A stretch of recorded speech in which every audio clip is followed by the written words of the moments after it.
내일의 품격, 김성환의 시사야에서 챙겨가세요. 하루를 마무리하는 시간 꺼내보는 당신의 지식 창고. KBS 1라디오 김성환의 시사야.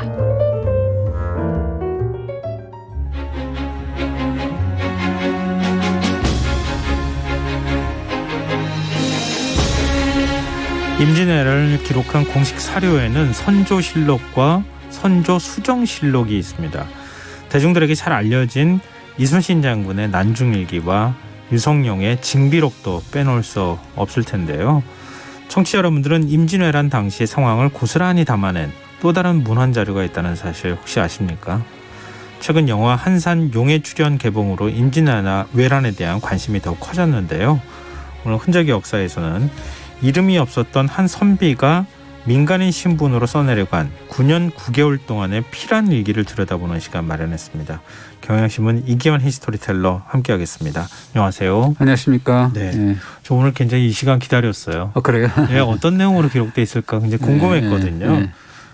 임진왜란 기록물은 사실 실록이나 난중일기, 징비록을 읽어봐도 파악할 수는 있잖아요. 그렇습니다. 선조실록하고 선조수정실록은 당대 공식 기록이니까 아주 자세하게 그렇죠. 나오고 난중일기, 징비록은 또 실제로 전쟁에 뛰어들었던 무관과 문간의 또 생생한 또 기록이잖아요. 그리고 이 선조의 그 도망길, 몽진길을 수행했던 김영이라는 분의 호정일기도 있고 의병장인 김해의 향병일기, 또 의병장인 정경훈의 고대일록, 그 전쟁포로로 일본에 잡혀갔다 돌아온 노인이라는 분의 금계일기 등이 있는데요. 기록물 대부분 보면 관리라든가 또 의병장으로 참전한 분들 이런 분들이 대부분이죠. 근데 지금 제가 앞서도 소개 잠깐 해드렸지만 민간인이라고 할 수 있는 선비 신분으로 피란 일기를 쓴 분이 있어요. 그렇습니다. 평생 과거에 급제를 안 했기 때문에 그렇고요. 오이문이라는 분인데 쇠미록입니다. 이분이 임진왜란 전후로 해서 1591년 11월 27일부터 1601년 2월 27일까지 9년 3개월이니까 그 일수로 따지니까 3,368일이더라고요. 그때 그렇게 쓴 피란 일기입니다. 근데 정말 방대한 기록이라고 할 수 있을 것 같은데 1592년에 임진왜란이 발생했잖아요. 그렇죠. 근데 1591년 11월 27일부터 썼다고 하는데 그럼 그때부터 일기를 기록하기 시작했던 거예요? 그렇습니다. 이 오이문은 임진왜란 개전 5개월 전이죠. 그 11월 그 전에 11월 27일 날 이제 남쪽 지방 여행에 나섰는데 조선 시대에는 이게 그 개인이 소유한 산업의 경우는 외부에서 살게 해주는 조건으로 해서 그 노비로부터 이렇게 그 현물을 그 대가로 받았다 그래요. 그거를 신봉이라고 하는데, 근데 이분이 좀 부자였던 것 같아요. 노비도 많고. 그래서 남부지방에 살고 있던 노비들이 좀 있었나 본데요. 그 남부지방에 살고 있는 노비한테 신공을 이제 현물을 받고 또 간 김에 겸사겸사 충청도나 전라도에 살고 있던 친가, 외가 친척들을 좀 만나려고 떠난 겁니다. 그럼 여행을 떠났는데 여행 도중에 변란이 터진 거예요? 그렇습니다. 여행 도중에 전라도 장수에 있는데 그때 이제 임진왜란이 일어났다는 소식을 들었는데 13일에 임진왜란이 일어났는데 4월 13일 날 이분은 16일 날 이제 그 소식을 듣고 가족들하고 또 생이별을 해야 됐는데요. 이후에 장수, 홍주, 임천이라고 해서 부여, 평강 이런 데를 떠돌다가 1601년 2월 26일 날 전쟁이 끝난 다음에도 그때 이제 서울로 돌아옴으로 해서 9년 3개월의 어떤 기나긴 피란 일기를 끝내게 되죠. 우리가 임진왜란을 7년 전쟁이라고 하잖아요. 그러니까 9년 3개월의 기록을 남겼으니까 전후까지 다 전후까지 전부 다 생생하게 기록을 남긴 건데, 근데 쇠미록이라고 했잖아요. 일기 이름이. 그 본인이 직접 지은 겁니까? 아니면 후대에서 한 겁니까? 어렵죠. 그래서 어려워서 이게 접근하기가 좀 쉽지 않습니다. 좀 쉽게 얘기를 해야 되는데, 이 가장 오래된 중국의 시가집이 시경이라고 있잖아요. 그 시경 중에 이런 식구가 있어요. 자잘하고 보잘것없이 떠도는 사람이로구나라는 식구가 있는데, 그 한자로 자잘할 쇠자에다가 꼬리 밑자를 썼기 때문에 자잘하고 보잘것없이 떠돈다라는 의미에서 이제 쇠미록이라고 본인이 붙였죠. 한마디로 말하면 이름 없는 선비의 피란 일기다라는 뜻입니다. 어떤 내용이 담겨 있을지 궁금한데요. 그렇습니다. 근데 이분이 기록을 하려고 작정했던 것 같아요. 그래서 전쟁 당시 입수했던 국왕의 교서라든가 각종 공문서, 편지까지도 이제 수록을 했고 작자 본인의 피란 생활은 물론이거니와 전쟁 중 고통받은 민중의 삶을 정말 그 생생한 필치로 그려냈고, 이 전쟁과 맞닥뜨리는 뭔가 이 다양한 인간 군상의 모습들이 있지 않습니까? 예. 그렇게 알게 되고 그런 것들을 이제 그 선조실록이라든가 다른 문헌에는 보이지 않는 자료다라는 평가를 내릴 수가 있고 무엇보다도 당대 백성들 사이에서 흘렀던 밑바닥 여론의 동향을 그렇죠. 우리가 알 수가 있는 거죠. 그 상당히 의미가 있을 것 같은데 예. 근데 이순신 장군과 원균 기록이 담겨 있다고요? 그렇습니다. 제가 이렇게 찾아보니까 한산대첩 기록이 1592년 7월 26일자에 이렇게 실려 있는데요. 좀 나중에 실었죠, 물론. 예. 이렇게 나와 있습니다. 우수사는 그 7월 8일 전라 좌우 수군과 함께 적선 80척, 80척을 납포해서 700여 명의 왜군의 머리를 베었다라고 했는데요. 이 우수사라 하면 경상 우수사 그 원균을 지칭을 하게 되고 원균과 함께 대승을 거둔 전라 좌우 수군의 지도자는 이순신과 또 이역기라는 분을 지칭을 합니다. 원균 이름이 더 먼저 나오네요. 예, 경상 우수사가 되게 이렇게 중요한 자리였던 것 같아요. 예. 뭐 일본하고 가까웠기 때문에도 그렇고 주어로 나오는 그런 감이 있잖아요. 그 한산대첩 이전에도 이 세미록을 보면 원균 관련 기사가 제법 나옵니다. 뭐 1592년 4월에 전쟁 개전된 직후인데 들으니 영남 우수사 원균이 지난달이라는 거 4월달 얘기라는 거죠. 5월에 썼으니까 적선 10여 척을 불태웠다라는 기사가 보이고 수군 절도사 원균이 적선 24척을 불사르고 적병의 수급 즉 머리를 베었다라는 소식을 들으니 그렇게 만나니 근심이 풀렸다라는 이야기인데요. 이 들으니라고 시작됐다는 말은 당대 여론이라고 얘기할 수가 있고요. 원균의 승전부에 근심이 풀렸다 이런 내용들 보면 당대 민간의 여론을 뭔가 가감없이 전달했다라고 할 수가 있습니다. 요즘으로 말하면 언론을 통해서 전해들은 내용이잖아요. 본인이 예. 직접 전황을 지켜본 게 아니라 그렇죠. 이게 얼마나 정확한가요? 그걸 좀 감안을 해야 되는데요. 물론 이제 이분이 보면은 교차로에서 이렇게 만약에 그 팩트를 이렇게 확인하려고 노력을 많이 했어요. 이렇게 보면 이렇게 해서 워낙 거짓이나 과장 기록도 안 하고 뭐 그랬다라는 거 있는데요. 네. 거짓을 기록하지는 않았을 거다라는 거고 그래서 무엇보다도 아까도 말씀드렸지만 당대 밑바닥 여론은 알 수가 있지 않습니까? 그렇죠. 그런 가감을 전했을 거니까 이 세미록을 보면 1597년 4월 5일에 삼도 수군 통제사가 된 원균이 외선 2척을 포획을 하고 외적 65명의 수급을 배웠다라고 하면서 참으로 기쁜 소식이다라고 해서 일기에 적었고요. 그해 7월 29일 날은 이 원균의 7천량 전투의 대표를 전합니다. 그러면서 왜군이 불의의 야습을 해서 이 7천량 그리고 한산도가 함락이 됐고 통제사 원균 등이 모두 죽임을 당했다. 매우 놀랍고 한탄스럽다라고 했고요. 평가를 내리기를 적이 오래도록 전라도에는 침범하지 못한 것은 한산도에서 막았기 때문인데 이제 그 한산도 7천량을 빼앗겼기 때문에 남의 제해권을 외적에게 내줬다라고 아주 한탄하는 내용이 담겨 있습니다. 그러니까 당시에 이런 선비 한 명의 귀에까지 네. 이런 내용이 전해졌다는 것도 참 놀라운 일인 예. 것 같은데요. 근데 원균 얘기 말고 이순신 장군에 대해서는 어떻게 썼습니까? 예, 세미록에도 이렇게 나와 있습니다. 전라 좌수사 이순신이 적선 42척을 불태웠다라는 옥포해전 전공하고요. 그다음에 경상 우수사 원균과 전라 우수사 이역기 등과 함께 대승을 거둔 어떤 한산 대첩의 전과를 이렇게 소개를 하고요. 그러면서 이틀 뒤에도 그 7월 10일에도 적선 80여 척을 납포했다 이런 기록들을 담아놨습니다. 이순신 장군 전공에 대해서 역사가 기록하고 있다고 우리는 자꾸 그렇게 생각하지만 당시에는 굉장히 큰 화제가 될 정도로 그렇습니다. 큰 승리였다고 하는 걸 알 수 있는 거잖아요. 근데 혹시 이순신 장군에 대한 평가는 없습니까? 있습니다. 1598년 12월 3일자인데 왜군의 철병 소식을 전하면서 이렇게 얘기를 하죠. 노량해전에서 이순신이 탄환을 맞고 죽었다고 한다라고 하면서 나라의 불행을 어찌 말로 다할 수가 있겠냐라고 슬퍼하는데요. 그리고 13일 뒤 16일자에도 다시 이제 이순신의 죽음을 기록하면서 장군의 삶을 조명을 하는데 이렇게 얘기를 합니다. 전사한 이순신은 난리 초부터 전라도의 보루가 되었는데 지금 외적의 탄원에 죽었으니 애석하다.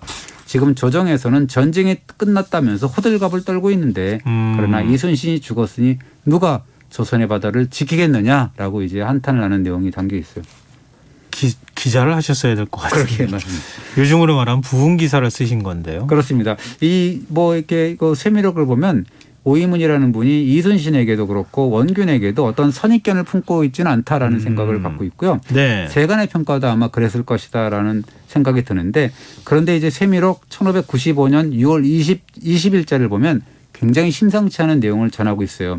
그 오이문이 충청도 부여에서 이제 피난을 하고 있었는데 네. 그때 당시에 충청 병마절도사가 된 원균이 술에 취해서 측근의 부축을 받으면서 지나가는 것을 본 모양입니다. 그러면서 이렇게 기록을 해요. 원균이 난리 초기에 경상 우수사로서 많은 공로를 세워서 이품으로 이제 승진을 했는데 그러나 전라 좌수사 이순신과 사이가 벌어져서 반목하다 보니까 서로 용납되지 못해서 결국 충청 병마사로 관직을 옮겼다. 그러니까 어떻게 보면 좌천된 것이다. 뭐 이렇게 쓰더라고요. 어떻게 이순신 장군하고 원균 사이 안 좋았다는 게 민간에까지 다 이렇게 퍼지었나 봐요. 굉장한 팩트였다는 것 같아요. 네. 그래서 실록에도 여러 차례 나오거든요. 그래서 이제 이순신 원균이 왜 이렇게 사이가 안 좋았냐. 그 갈등의 씨앗이 이제 옥포해전인데 1592년 5월인데 그때 이제 그 공을 제대로 인정받지 못한 원균의 불만에서 시작되었다라는 게 이제 이야기입니다. 뭐라고 되어 있냐면 실록을 보면 원균이 이순신에게 이제 구원병을 청해서 적을 물리치고 연명으로 같이 이제 뭐 전공을 이렇게 하자 해서 장계를 올리려고 했는데 네. 그러나 이순신이 천천히 하자고 하면서 말해놓고는 밤에 혼자 이렇게 먼저 장계를 올리면서 원균이 군사를 잃어서 의지할 데가 없었던 것 그런 팩트 그다음에 적을 공격함에 있어서 원균의 공로가 없다는 점 이런 점을 모두 진술을 했다 그래요. 그러니까 이제 원균이 그 소식을 듣고 아니 이게 뭐야 이게 이래갖고 대단히 네. 유감스러워했다라고 이제 수정실록에서 기록을 하고 그러면서 뭐라고 얘기하냐면 이때 두 사람이 각각 장계를 올려서 공을 다투었는데 두 사람의 틈이 그로부터 생겼다라고 이제 실록에서 전하고 있습니다. 원균 입장에서는 좀 창피해서 그랬었나요? 아니면 전공을 이순신이 가로챘다고 생각했을까요? 그러니까 이제 그게 뭐 서로 같이 올리자 그랬는데 이순신이 먼저 잽싸게 올렸다라는 생각을 했겠죠. 네. 근데 이제 이순신 장군으로서는 또 본인이 생각할 때는 당신이 생각할 때는 원균의 전공이 별로 없다고 생각을 한 거예요. 근데 그런 사람하고 내가 공을 대등하게 이렇게 받을 필요가 있겠냐라는 생각을 하게 된 거고. 그러니까 사실대로 나는 올렸을 그렇죠. 뿐인데. 뭐 그렇다라는 건데 여하간 했던 이후에 전공을 둘러싸고 두 사람의 반목이 극심했는데요. 얼마나 대단했던지 실록에 생생하게 나오는데 1594년 11월 12일자를 보면 선조가 참석한 조정회의에서 두 사람의 갈등을 두고 심도 있는 논의가 벌어져요. 뭐라 그러냐면 선조가 이렇게 얘기를 합니다. 이순신이 외적을 포획한 공은 가장 많다라는 점을 인정을 해요.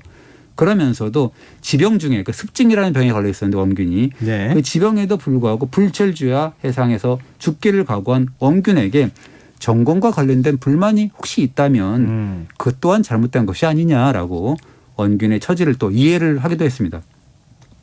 네 말도 맞다. 이렇게 예. 이해해 준 거라고도 볼 수 있을 것 예, 같은데 결론은 어떻게 났습니까? 그 자리에서 이렇게 나와요.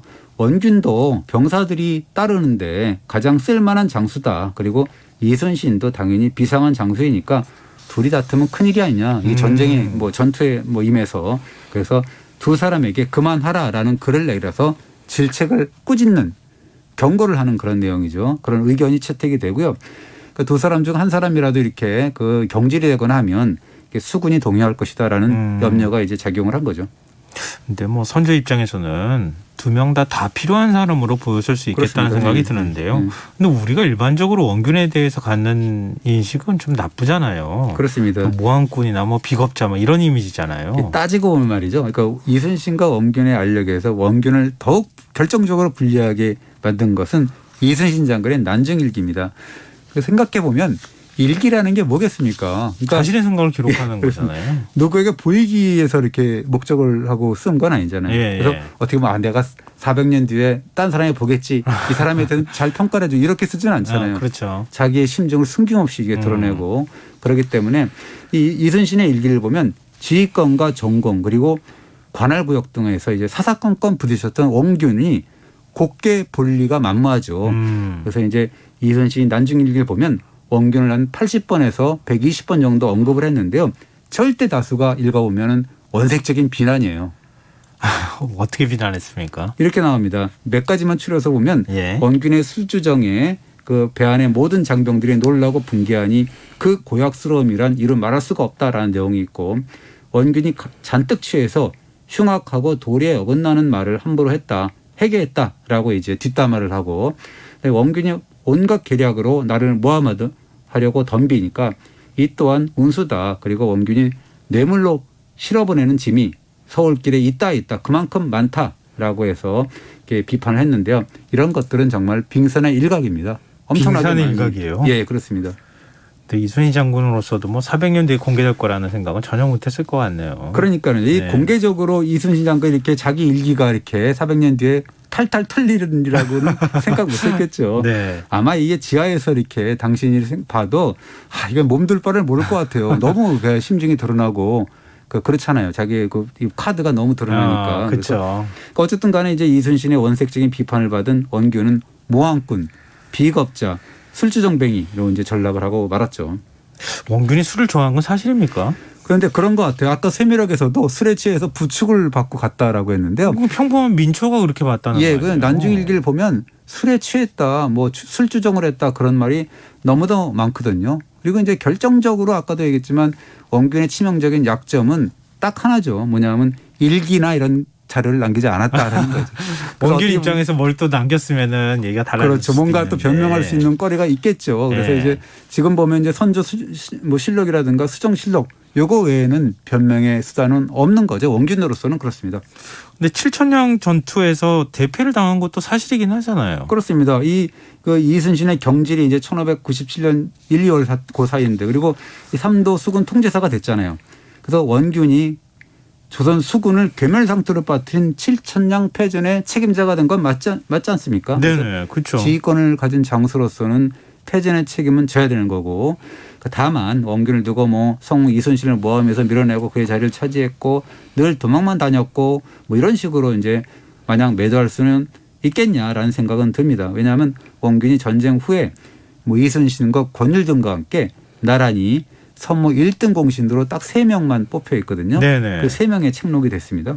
그것도 너무 공을 지나치게 평가해 준 거 아니냐 또 그럴 누가 수 있을 의심의 것 시선이 같아요. 뜨긴 예, 하던데. 근데 조금 균형 잡힌 객관적인 예. 시각으로 기술한 건 없습니까?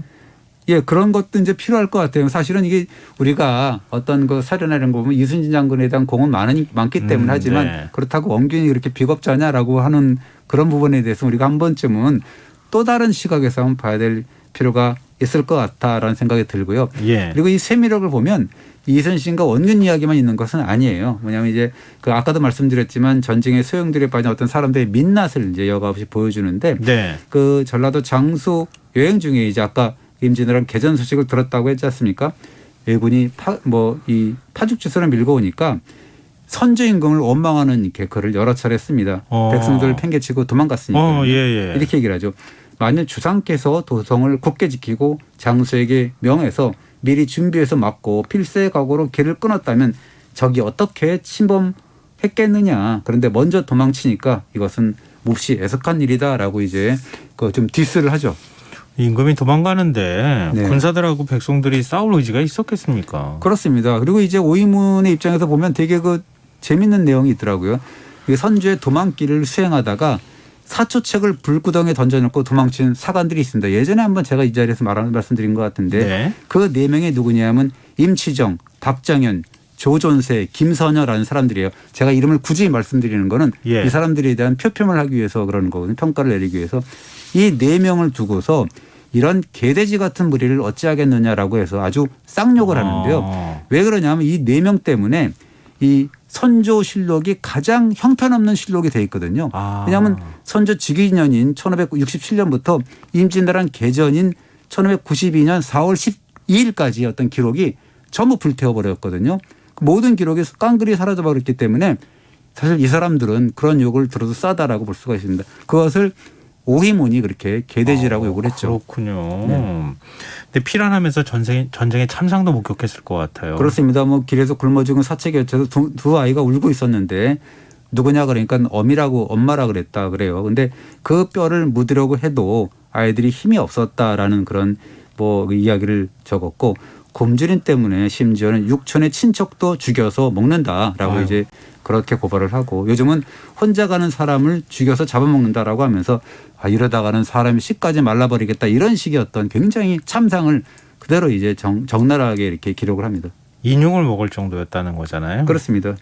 근데 이게 소문인가 진짜인가 이런 생각이 좀 들긴 한데요. 정말 비참합니다. 예, 그렇습니다. 그래서 이 성주를 점령한 그런 왜군이 쌀을 좀 나눠주니까 새로운 상징이 나타났다라고 좋아하고 그랬다라고 하는데 나중에 보면 그렇지도 않은 게 나무에다가 사람이 머리를 이렇게 달아놓고 대롱대롱 그 전공을 기록하는 왜군들 그런 작태 이런 것들을 보면 그런 말이 나올 리가 없는 거고 또 여성들의 고초도 크잖아요. 그래서 그렇죠. 보면은 그 필설로 다 할 수 없는 그런 여성들의 고초가 있거든요. 간음당하고 자결을 하려고 그러고 이런 이야기들이 있는데 차마 제가 그런 거를 제대로 필설로 담을 수가 없기 때문에 표현을 못 하겠어요. 훨씬 적나라하게 표현이 되어 있는데 그렇습니다. 지금 차마 방송에서 전해주시기가 어렵다는 거잖아요. 그렇습니다.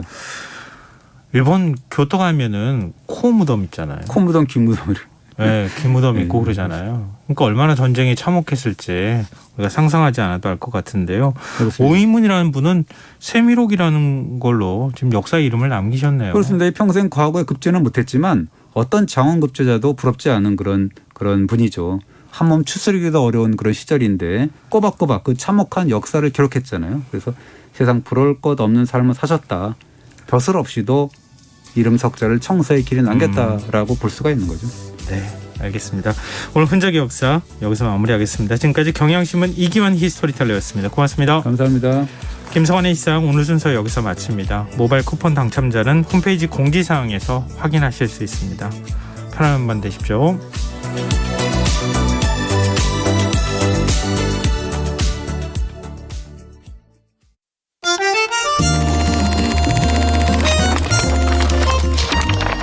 이다혜의 영화관, 정여울의 도서관.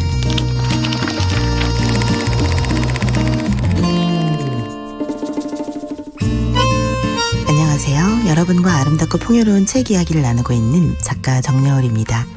이번 주에 함께하는 작품은 로버트 존슨의 내 그림자에게 말 걸기입니다. 페르소나가 사회적 자아, 에고에 가깝다면 그림자는 셀프, 내면의 자기에 가깝습니다. 에고가 얼마든지 용의주도하게 나 자신의 진짜 모습을 숨기고 아무 문제 없는 척 연기를 할 수는 있다.